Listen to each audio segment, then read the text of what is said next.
طيب، احنا النهارده بنتكلم عن حق المواطن المصري في الحقوق، له حقوق وعليه واجبات وعليه التزامات. بس احنا الحقيقه هنركز في هذه الفتره على حقوق المواطن. حق المواطن متعدد، او حقوق المواطن طبقا للدستور المصري هي حقوق متعدده، منها طبعا الحق في السكن، الحق في الغذاء، الحق في الصحه، الحق في الرياضه، الحق في ممارسه الحياه السياسيه.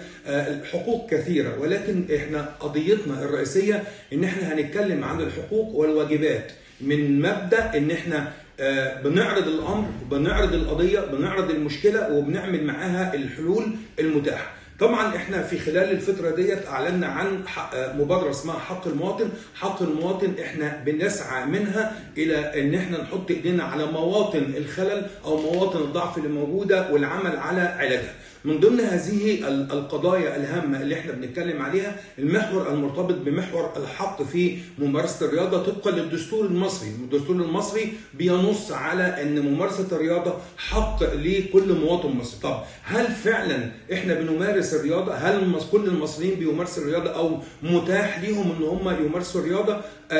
دي اسئله احنا بنطرحها، والمفروض ان احنا هنجاوب عليها من خلال مجموعه من الخبراء من مجلس الشباب والخبراء اللي بيتبعنا، ثم مجموعه من الخبراء والمتخصصين في هذا المجال. ولكن هل هناك فعلا يحق لكل مواطن في كل قريه او كل مركز او كل نجع ان هو يمارس الرياضه؟ هل عشان تمارس الرياضه لازم يكون ليك واسطه او يكون ليك نفوذ او يكون ليك معاك فلوس؟ هل ده سؤال مطروح؟ هل ان انت عشان تمارس الرياضه لازم يبقى في حد هو واسطتك وهو اللي بيدلك على المكان؟ ولا المفروض ان احنا كدوله ان احنا بنسعى للبحث عن المواهب الموجوده في كل شبر على ارض مصر، لان احنا من خلال هذه المواهب نقدر نسلط الضوء عليها في كل الالعاب. انا مش بتكلم على لعبه واحده، انا بتكلم على كافه الالعاب الرياضيه اللي منها بيبقى من القريه للمنتخب. منها نقدر نعمل منتخبات جيده جدا. ممكن نبقى في نرجع فكره الكشاف. انا بتكلم عن رجل الكشاف اللي بيكشف عن المواهب ديت في كل الكفور والنجم، مش بالكشاف،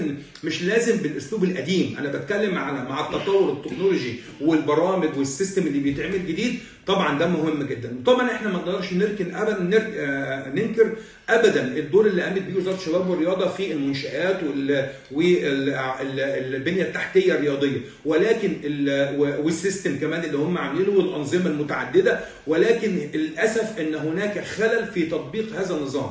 الخلل فين؟ الخلل في تطبيق السيستم، الخلل في المراقبه والمتابعه والتقييم. ده اللي من وجهه نظرنا. هل ده هو حقيقه ولا لا؟ ده اللي هنثبته مع حضراتكم من خلال الخبراء والمتخصصين في هذا المجال. وده بيبقى كلام خفيف مع احمد الشريف، ودايما بنقول ايه؟ لو قابلت الرئيس هتقول له ايه؟